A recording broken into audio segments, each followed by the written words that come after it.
My name is Monica Huntsberry. I support Joni and Monica Smith, who are the co-founders of RevelEleven, in helping curate awesome content and conversations. And it's really a pleasure to bring together an amazing panel tonight. I'm not going to introduce each of them individually because they all have amazing stories and backgrounds. And so I want each of them to introduce themselves. But I wanted to just share with you that one of the things that RevelEleven is really passionate about is our earth, is about sustainability, is about climate. And as we were having conversations about topics of importance, one of the things that came to mind was the conversation that's happening right now around fast fashion and the cost of that, not just on the laborers who are not always treated fairly or paid fairly, but also on the environment and, really what is the true cost of some of that fast fashion. And it's causing a lot of designers, a lot of brands to rethink about how they approach fashion. And you're going to hear from our panelists tonight, as well as our special moderator, Candace, with some of their thoughts. We invite you to add questions to the chat, and we'll allow for some time at the end to get to that. And we appreciate you being here in support of this important topic and in support of our great panelists. And I'll close with, I think really during this pandemic, it has caused me personally to revisit what is my relationship with consuming. How many shoes do I really need? New sweatshirts do I need? How many things do I buy just because I happen to be in a store or see something online? And I think the re-examining, and it doesn't have to be with a lens of guilt or shame, but the re-examining of our relationship with consuming is also at the core of tonight's conversation. So I invite you to reflect and to learn and take the opportunity to soak in the talent of these four amazing women. And with that, Candace, I'm going to turn it over to you to introduce yourself as our moderator. Hello, I am Candace Cantaloupe, and I am the director of the Seattle Fashion Academy. At the Seattle Fashion Academy, we really focus on slow fashion. So we're utilizing time-honored techniques, a lot of couture level sewing techniques. And when most people think of couture, they think of high fashion, which is correct. But couture actually translates to hand sewing. And you can't get much slower than that. So we do focus on a slower mode of production where the designers are involved in every bit of the process, from the design in their heads to drafting the patterns, choosing the fabrics and constructing the garments. Most of our students are independent designers who are working on a much smaller scale. And we also have a few students who are interested in making their own custom wardrobes. And as for me personally, I did not begin in fashion. I have a degree in environmental studies in addition to a master's of fashion design and construction. But I started teaching environmental science and doing wildlife rehabilitation. I came to fashion design when I moved to the city and I swapped my car for a bicycle. And I made myself a pair of bloomers because I needed to be able to ride my bike in my, vintage dress without flashing anyone. And as I was riding around town, I'd have people literally stop me on the street to ask where they could buy my bloomers. So after a while, I enrolled in the Fashion Academy and I went through the whole program and I ended up loving it. And I spent over at least a dozen years learning, then teaching at the Academy and working with my mentor, Terry. So when we talk about sustainable fashion, my two passions, which are, the natural world and fashion design, it really just comes together and it's very exciting to me. I think of design as solving a series of problems. So what better group to get together to sort of creatively problem solve some of the issues that designers face and that fashion faces. Before we talk to and let the other panelists introduce themselves, I do want to take a moment to sort of define sustainable fashion. Sustainability is a word that we've been hearing a lot. And so I think it's good to sort of clarify what we're talking about.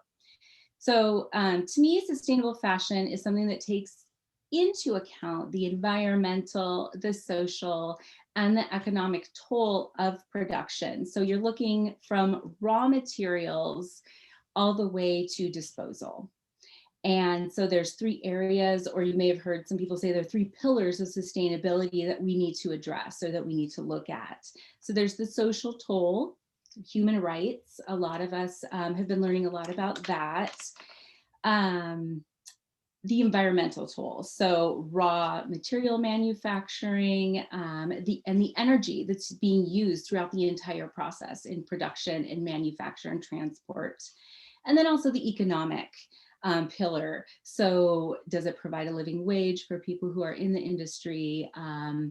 Do some of the practices displace farmland? Like, are they replacing farmland with cotton to grow cotton? Things like that. So as you can see, it's a very complex and interconnected supply chain, and not every designer is going to have total control over that chain, and they're going to make the best decisions possible. So, you know, this conversation is really great so that we can be aware of what we can control and what we can do now and what will need to be done so that we're able to have a more sustainable future. So I would like to turn to Afshan and let you introduce yourself and tell us a little bit about what your company does and what sustainable fashion means to you and your company. Thank you, Candace. Hi, everyone. I am Afshan Abbas. So I'm based out of Kirkland, and I am the co-founder of Fuchsia Shoes. We are a shoe startup that makes artisan shoes with a soul. So before starting this company back in 2016, I still am an engineer by training. So I learned everything about fashion after spending a decade working for tech companies.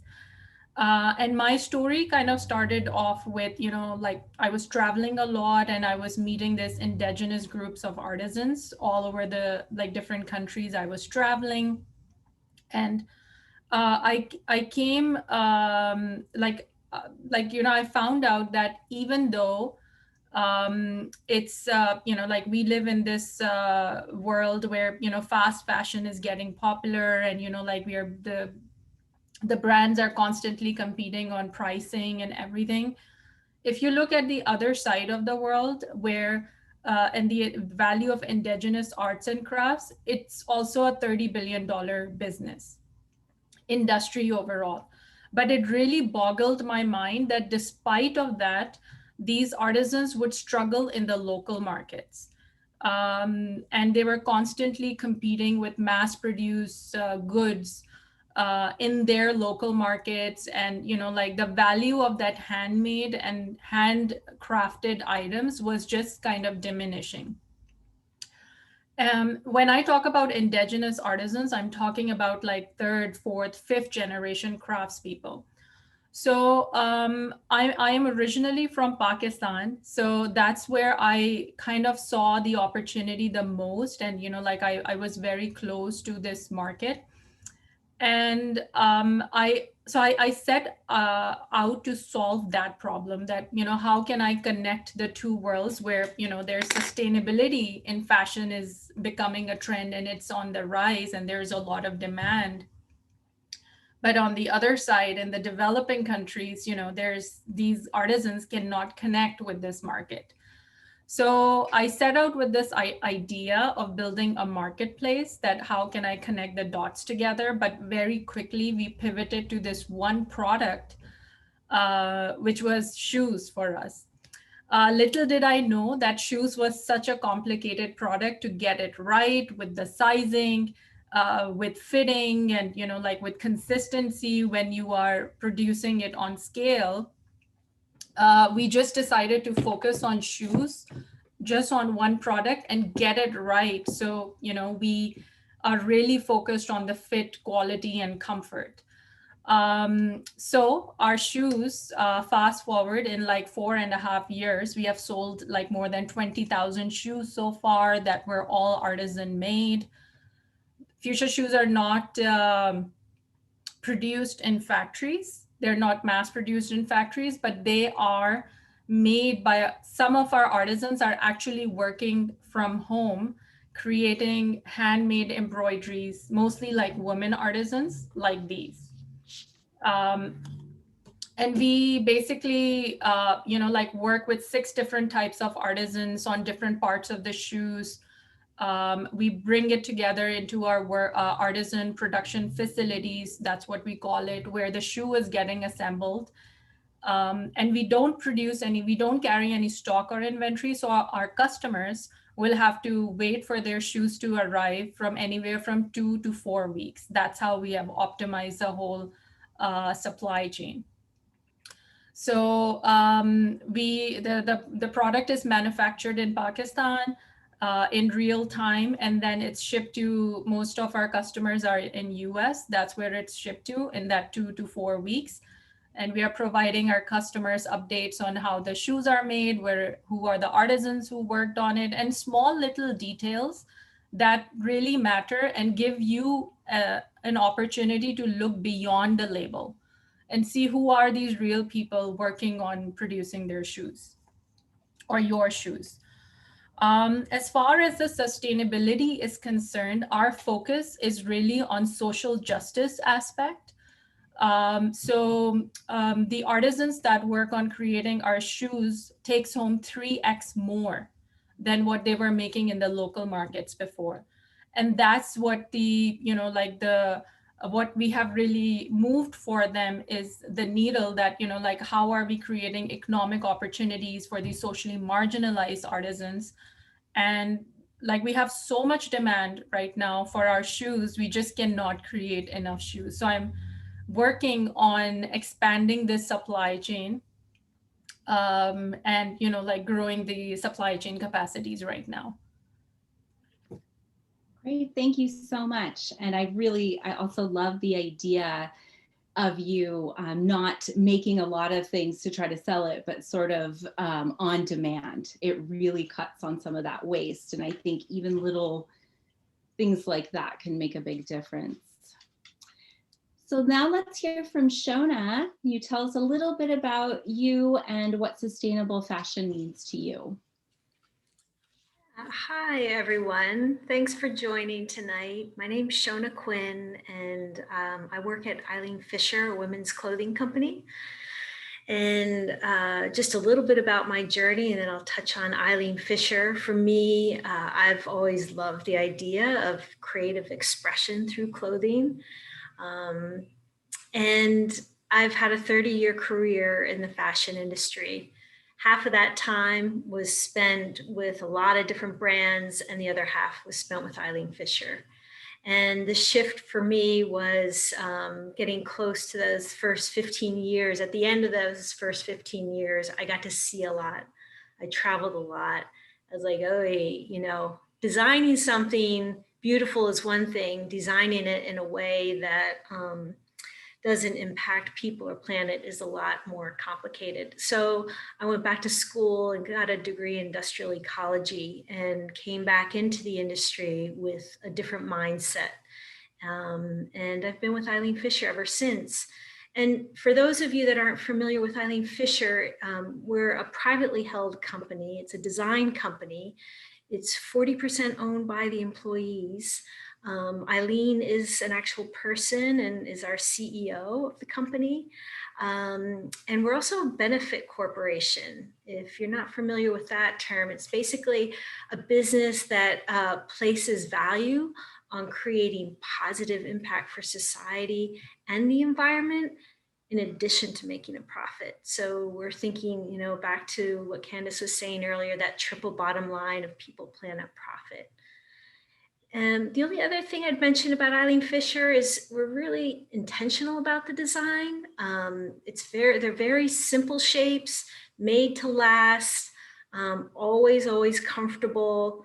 and clothing that can be combined and recombined again and again. And we refer to that as a line as a system. So I'll just stop there. All right, thank you. Yes, I've always admired Eileen Fisher designs. I always have my students go look because of the high quality of materials that are used. And a lot of my younger students don't have a lot of experience with that, you know, because they've been more experienced with fast fashion. So I always send my students to your stores. All right, so Rebecca, let's hear from you. Tell us about you and what sustainable fashion means to you. Thank you, Candace. So I first of all want to thank RevelEleven for having the foresight to put this together with such wonderful other panelists with Afshan and Shona. I just feel really honored to be here, so thank you.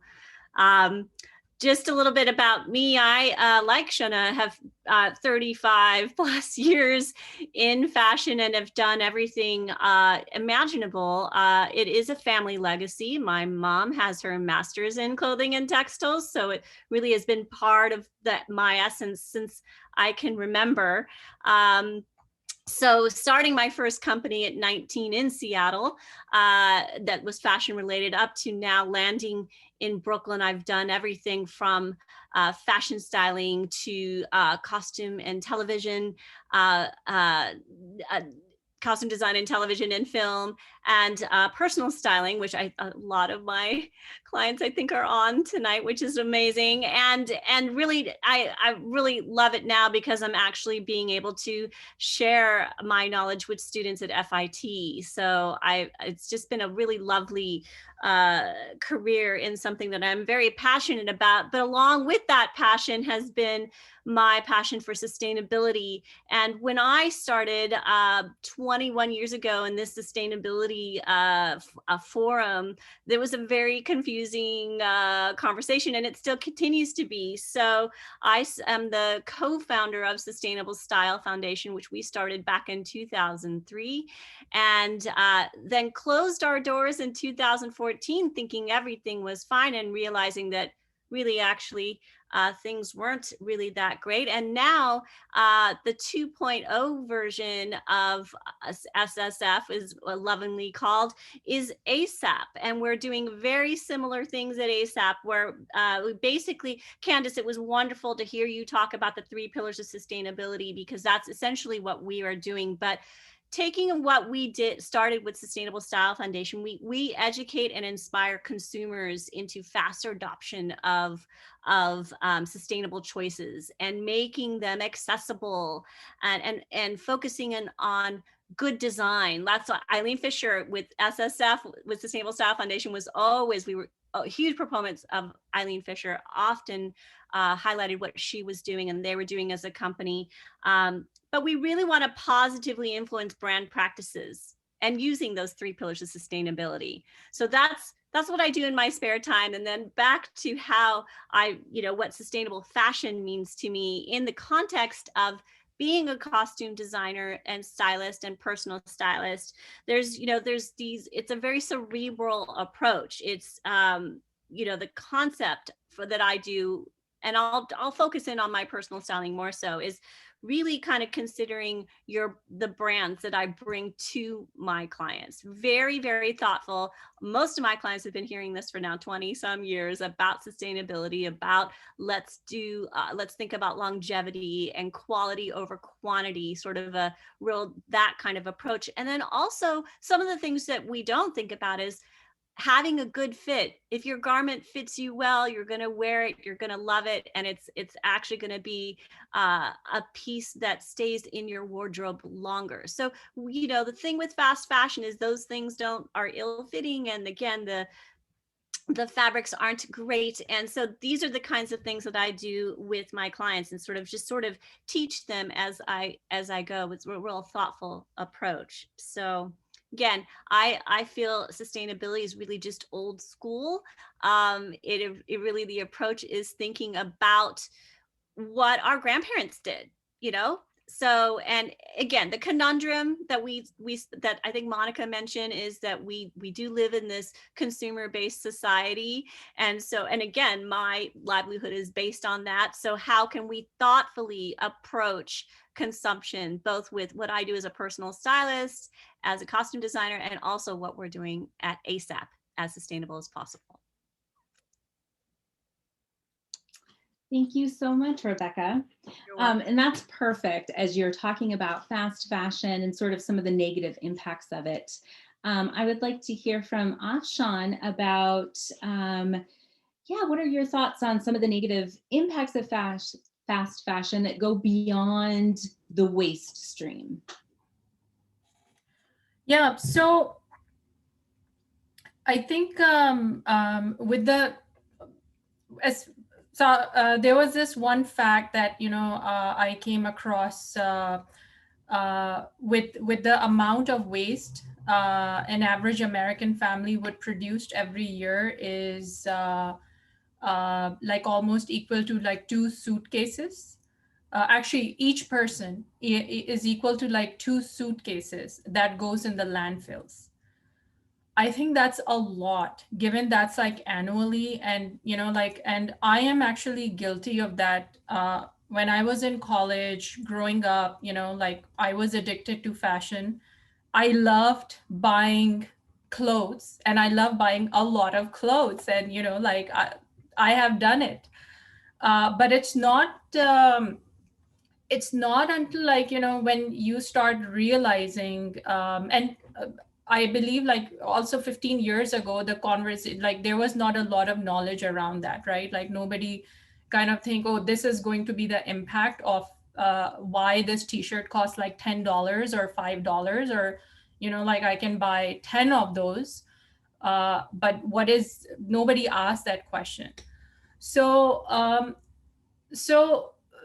the real answer is somebody somewhere is paying the price for that t-shirt to be less for that price. And I have seen upfront, I have met people going through that sort of so in Pakistan, that's where I visited the Nike factory based in one of the towns in Punjab, and I have seen the conditions that people were working in those factories, and it's kind of you question yourself that why is there so much gap, because the shoe that is sold this 10 years ago for more than $100, and somebody who's at the maker level of that factory is just so underpaid. It just doesn't make sense.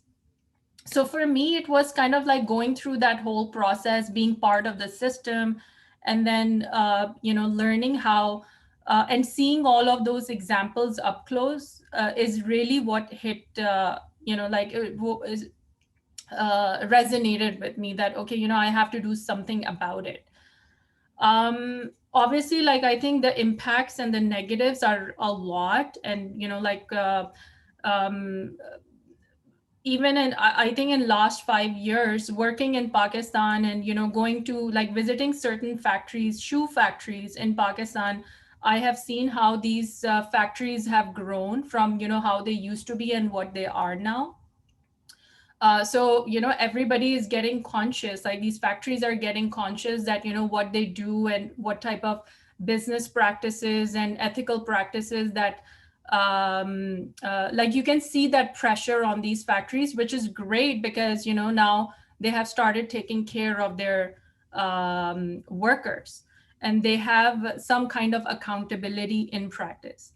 But if you look at where that is coming from, it is coming from the consumer, that awareness, and that pressure for meeting the bar is coming from the consumer side, and we have to continue doing that more so, what we are seeing. So yeah, so I'm hearing that awareness is really critical in getting people to know what it is that they're buying, not just these $5 t-shirts, and have them sort of respond. And it sounds like you had a pretty eye-opening experience, and then that changed your views. And yeah. Exactly.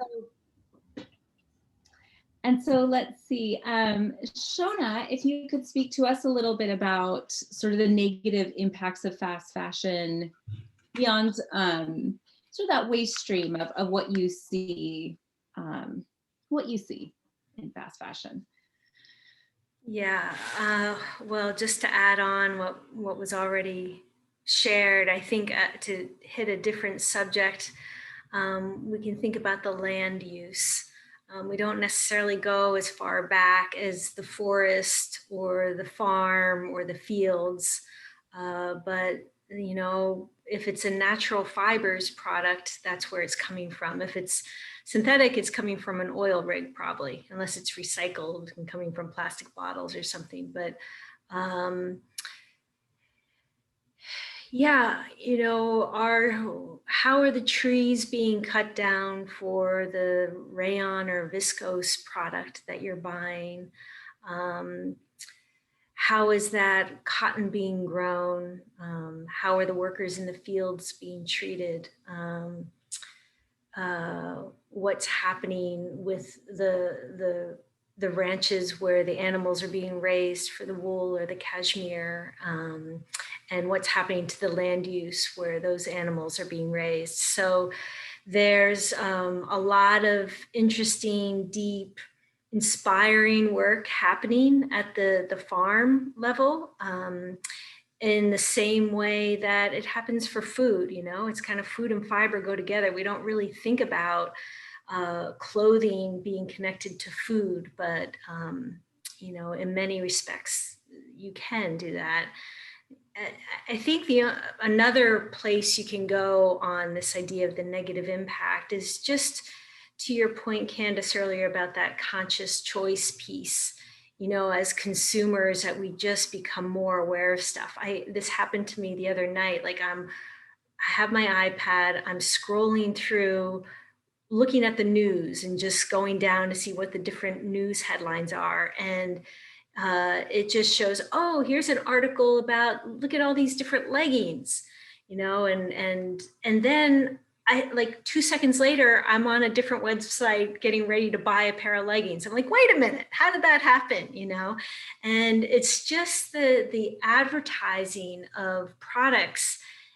They have so much information about us. They know exactly what we want to buy, and they put it right in front of us when we're not even trying to think about shopping. And so it just means we have to be much more aware of, you know, what we're doing, and particularly when we have some kind of device in our hand, in our palm, whether it's your cell phone or your iPad or whatever, because those advertisers can get to you. And I think so that conscious choice around product at the consumer level is an interesting thing to be thinking about.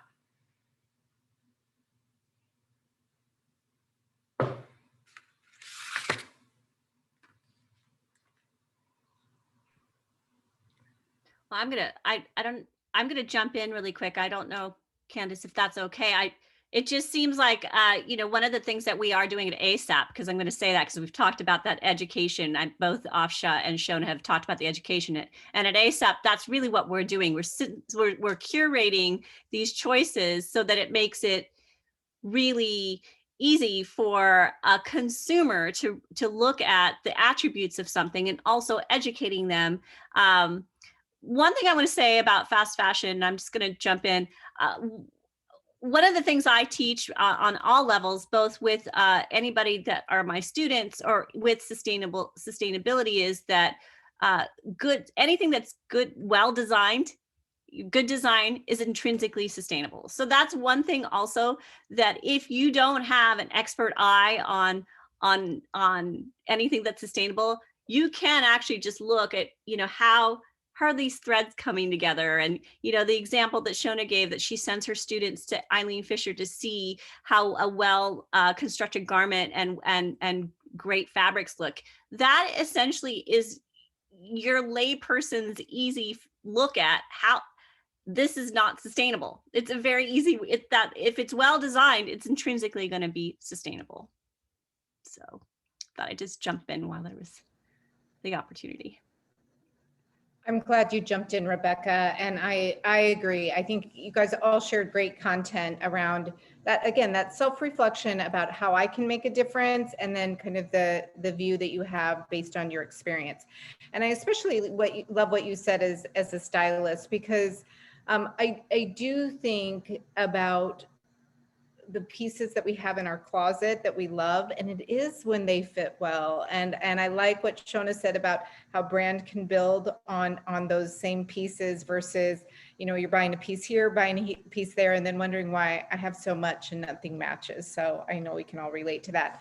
Candace, I know you were having some internet challenges. Sorry, I jumped in, but feel free to continue if you're good.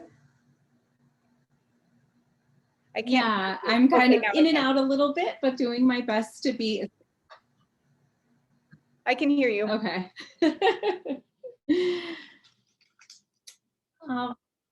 Oh, great. I am back. Okay.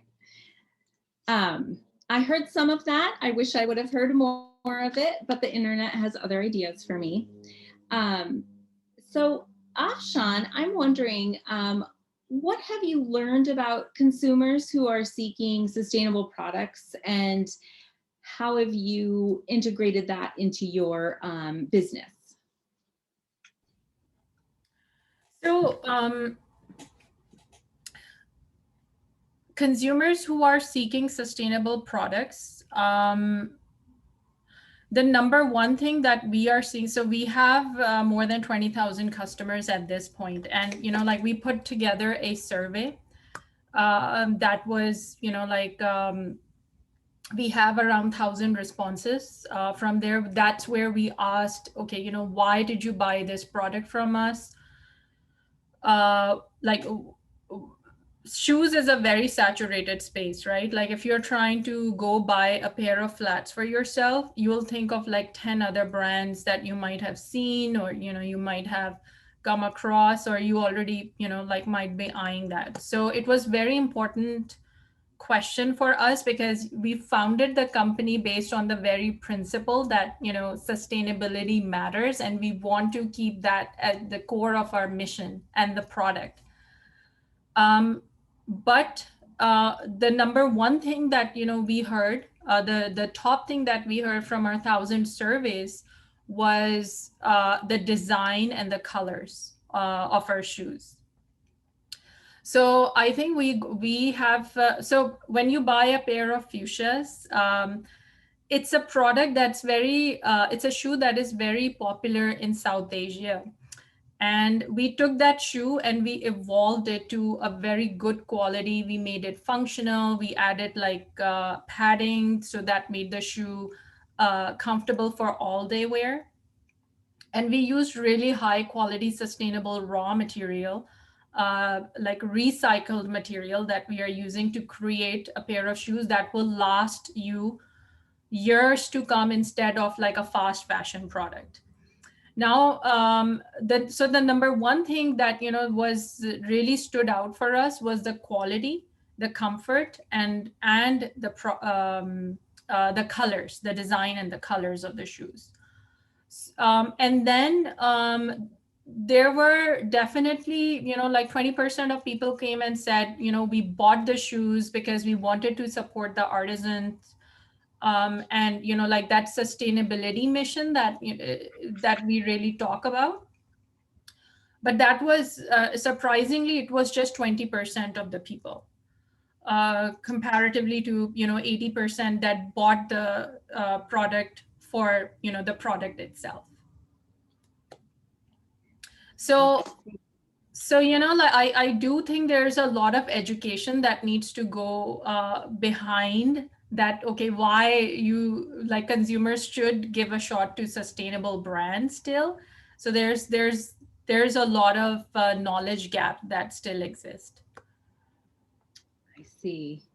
Yeah, I think that educating consumers on things like quality, good fit, all of those aspects are going to contribute to them buying something that they will use and love for a long time, as opposed to something that is throwaway. So Shona, can you tell us a little bit? I know Eileen Fisher has had a green commitment for a while now. I mean, I feel like they were green before it was cool, so to speak. But how has that changed the business, or how have customers reacted to this shift to the B Corp? Yeah, well, I would say it's had a really positive impact on the business, and customers definitely embrace it. It's evolved how we think about products. So instead of really thinking on a linear level, we've moved to a circular level of the life cycle of a product, from the beginning, the design, through manufacturing, to the use phase and repair and care, and then to the reuse phase of how do we use it next. So for us, how that's evolving is, we're now able to talk about it. We talk about it like one, two, three. The first life, those new products that you want to buy, those special pieces that you want to buy.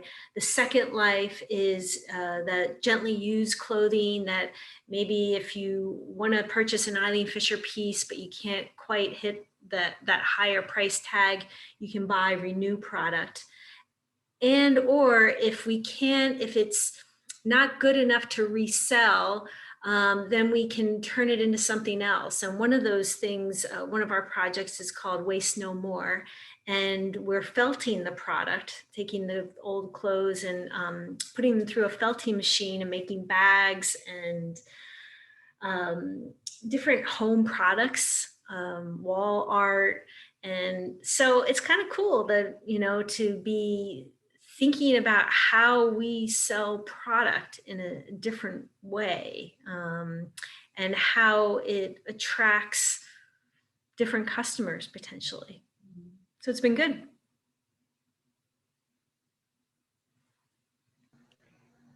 Candace, I think you're on mute, but I do want to follow up with that, Shona. One thing, why do you think more brands aren't doing that? I mean,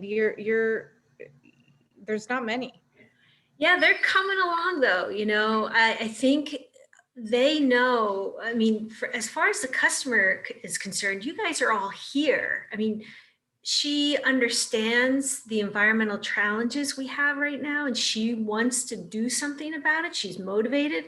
She's reading product labels. She knew how to do it because she was doing it with food for so long. Now she's looking at hang tags on products, and she's looking at websites, and she's embracing recycled product. And so that whole idea of the sharing economy is real. It started with eBay, but now, there's so many online resale markets happening that are really cool and have great products. So I think companies, if they don't do it, it's a huge disadvantage.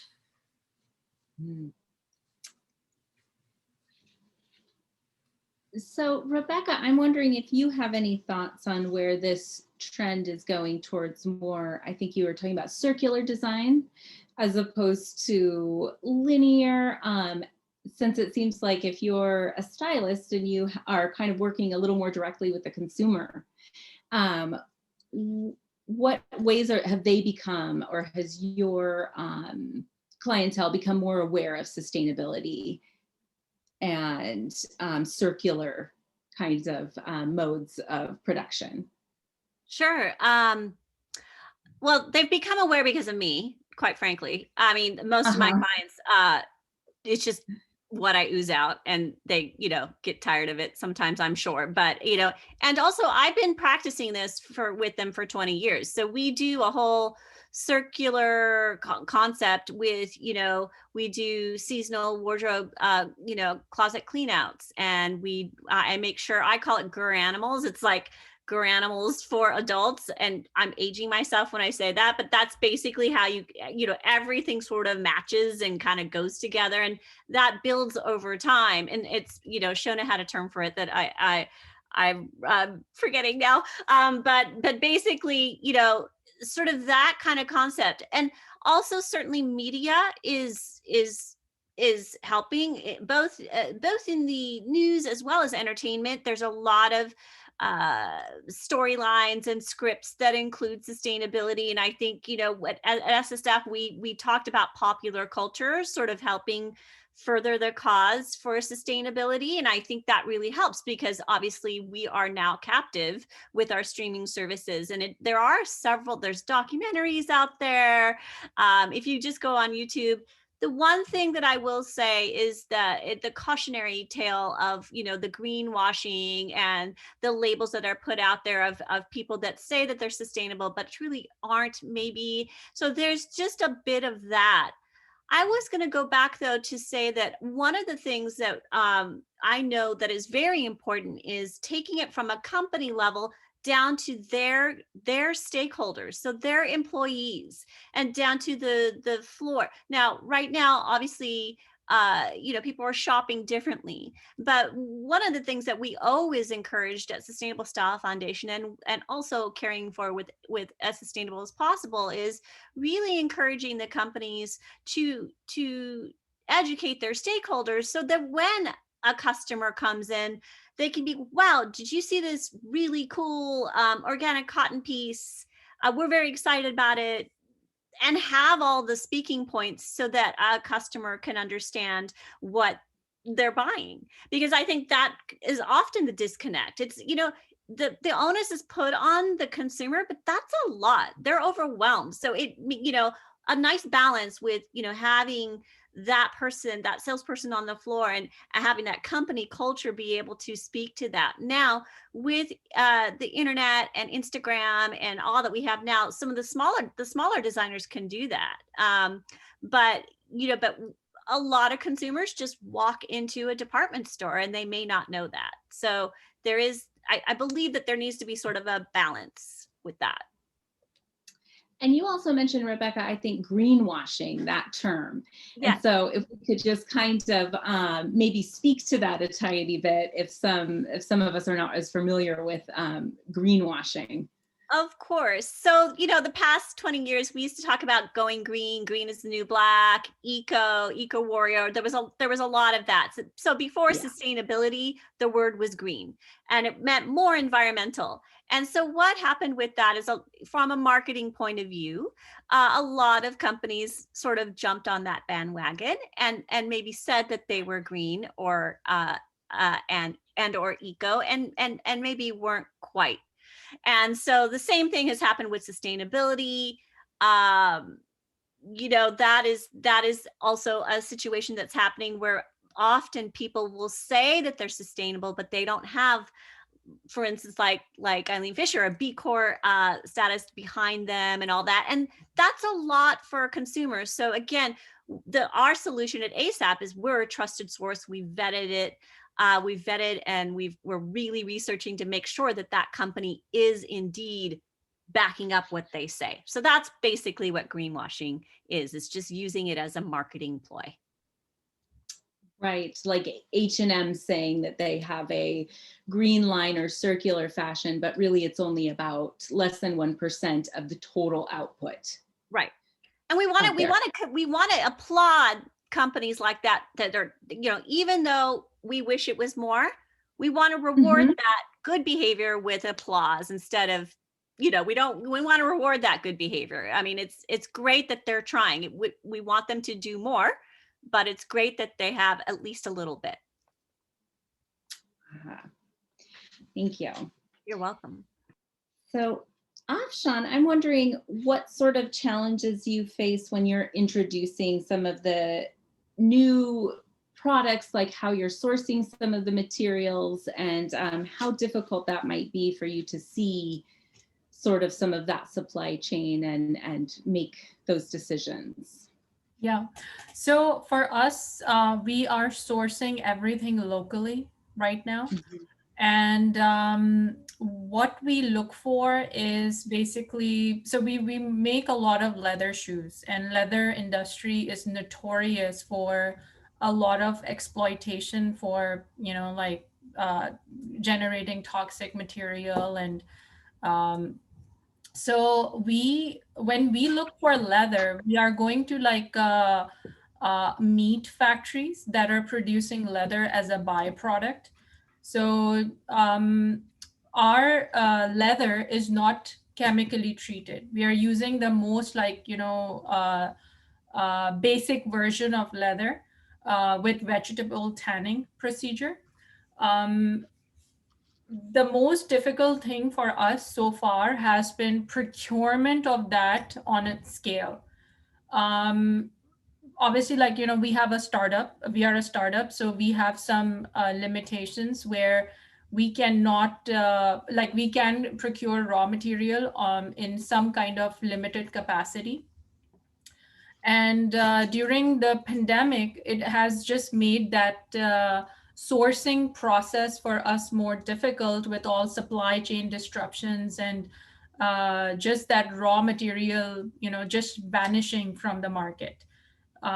So so far we have been able to keep the lights up with, we have experienced delays here and there, but we are constantly, have this challenge in front of us that how do we continue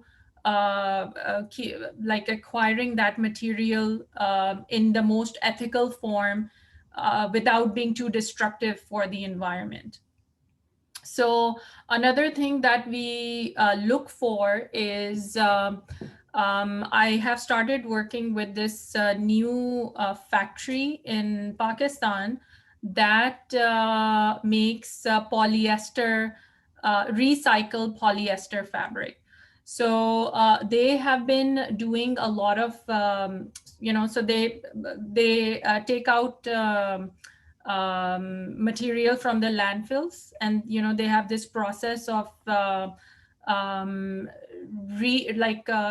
bringing it back in the form of like they call it a recycled polyester fabric. So we are looking at, we are doing some experimentation with them to see, if it's something that we can possibly use, because we do a lot of textile shoes also. Generally that we use a fabric that's hand loomed, and hand loom is like, like the way that the hand loom fabric is created. It's very natural. It's very like,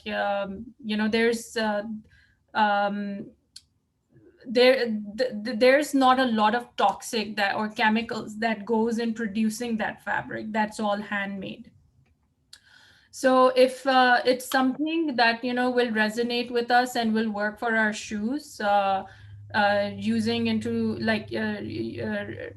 doing the recycled polyester fabric, then we will. But this is one of the things that, we always struggle with on the ground, is like experimentation is so expensive for us on the ground that it's always a challenge. So we are, looking for ways on how we can economically test different recycled products or fibers or material, so we can continue making shoes on scale. Thank you, Afshan. I want to do a quick time check. We might go a few minutes over, but we've got about 10 minutes left, and I want to make sure we have time for any questions from the group tonight. So if you have questions, feel free to put them in the chat. And meanwhile, while people are putting them in the chat, do you have a question for Rebecca, Candace? Yes, I was wondering, if you have any tips or recommendations for people to be shopping more sustainably, or any kind of resources that you look at that could help consumers sort through all of the sustainability fashion. Of course. Well, obviously I have to pitch ASAP because that's what we're going to be.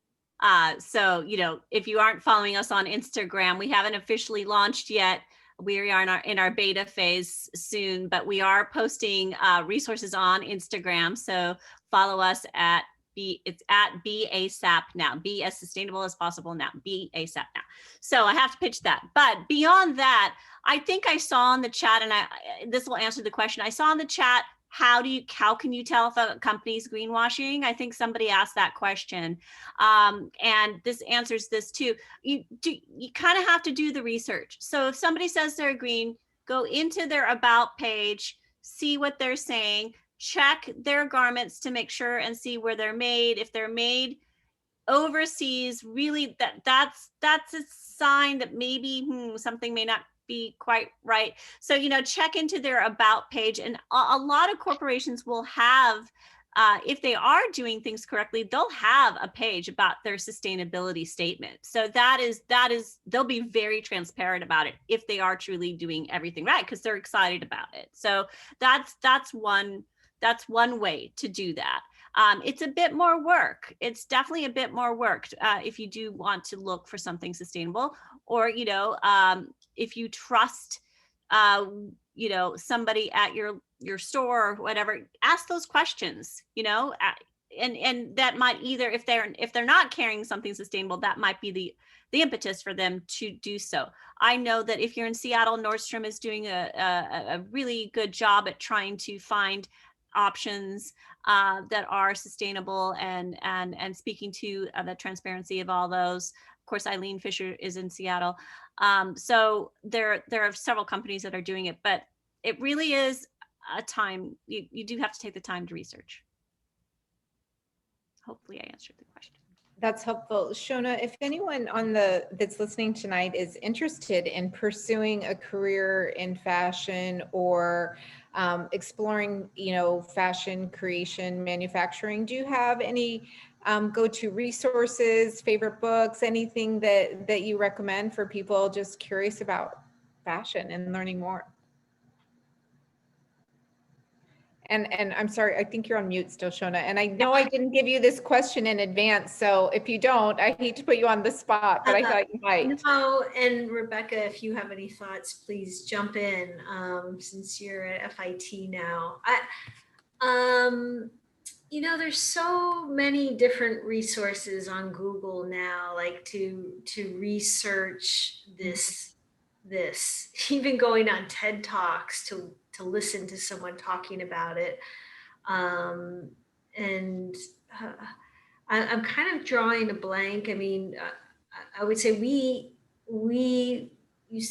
get a lot of requests for students just to hear about what we're doing as a company, and we've now grouped those in. So quarterly, we offer calls to have, and it's a student group, so any student can sign up and join a call with other students to hear about how we focus on social consciousness within the company and environmental and social issues. But Rebecca, is anything come up? Yeah, there's actually, Shona, is your class still being taught? Yeah. Yeah, so maybe that's a great option. But yeah, at FIT, I know, for instance, there is a whole groundswell to have almost every class sort of address sustainability in the design process. I know that I'm doing it, and I know also at FIT, there are several there's like 2 or 3 grant opportunities for students and faculties working on sustainability projects that the school will fund. So it's definitely in being ingrained into the curriculum slowly but surely. And then Shona had a class that you started at FIT that is a great resource. The name of it is, Shona? International Corporate Responsibility. And I'm guessing Candace too would have resources on that. She was the next person I was going to ask. Tell us about locally, and if people are interested in learning more about Seattle Fashion Academy. Definitely learning from us sort of the old school traditional methods is very helpful. And another thing I would add is there is a fashion journalist named Alden Wicker, who is doing a lot of extensive data-driven research. So she has a website called EcoCult, and that has a lot of helpful information I would also say that there is something called the Sustainable Fashion Academy, and I believe it's based in Sweden.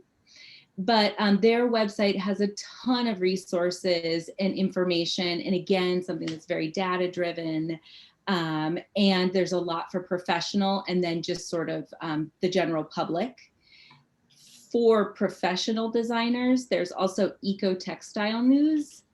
That requires a subscription, but I do think they have a lot of really amazing information in terms of how textiles are produced, because there's a lot of wildly sort of varying facts out there. And New Standard Institute is another data-driven sort of path to sustainable fashion. I do have to give a shout out to my alma mater, Seattle Pacific University, because there is a clothing and textiles program there. And I know that the professors there are all about sustainability and incorporating it into the curriculum. So that's another Seattle-based academic option. Yes. And one last thing, there is a podcast I just found called the Garment Worker Diaries. And so this is a podcast where they're gathering stories from people in Bangladesh and Cambodia, but they're also gathering some sort of data about the working conditions. So it's really, I think that's a really great resource to hear from people themselves, what they're going through and what that's like. So there's actually a lot of really good, solid information out there and a lot of not so solid information, but Yeah, I agree. Each of us have to be our own consumer, right? And do our own research. And there's a lot of avenues, but thank you for sharing those tips. Lastly, I really want to end on a positive note. And you all have such positive energy and are making such positive impact. Tell me something that gives you hope, or that you're excited about, or that, in general, just, that you want to share related to either work you're doing or whatever it might be. I would say the younger group of students that I'm getting give me a lot of hope. They are so aware of social issues, environmental issues, and they bring that lens with them with everything that they do. And so it just, yes, I just am very proud of the young people. That's awesome. So, yeah. I would actually echo that because our first two Seattle-based employees were people who reached out to us through the company channel, and they were just driven from the sustainability aspect of, the company.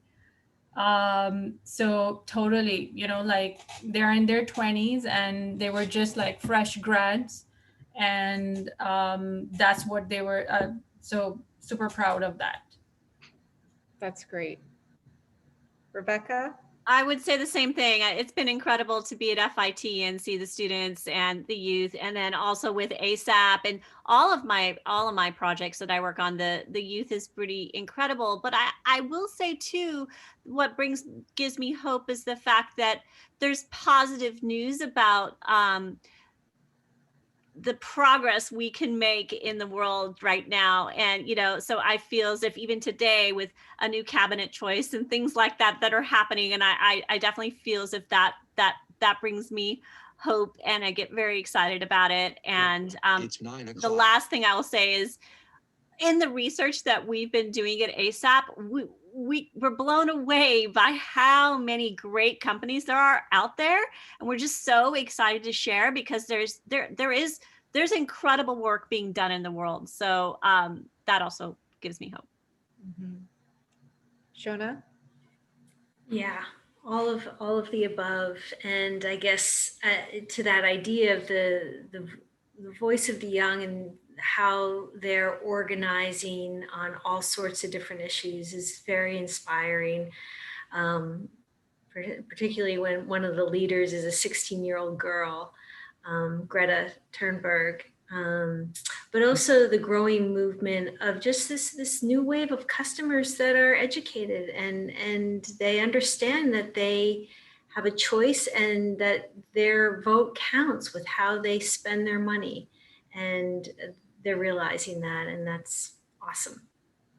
That's really well said. I think I would echo that as well. That's one of the things that gives me hope, is that people are choosing to be more conscious with how they spend their money and their time, which is really valuable. And with that, you know, each of you four donated your time tonight to be here for the RevelEleven community, and you're all really beautiful and wonderful and inspiring. So Rebecca and Candace and Shona and Afshan, thank you from the entire RevelEleven team.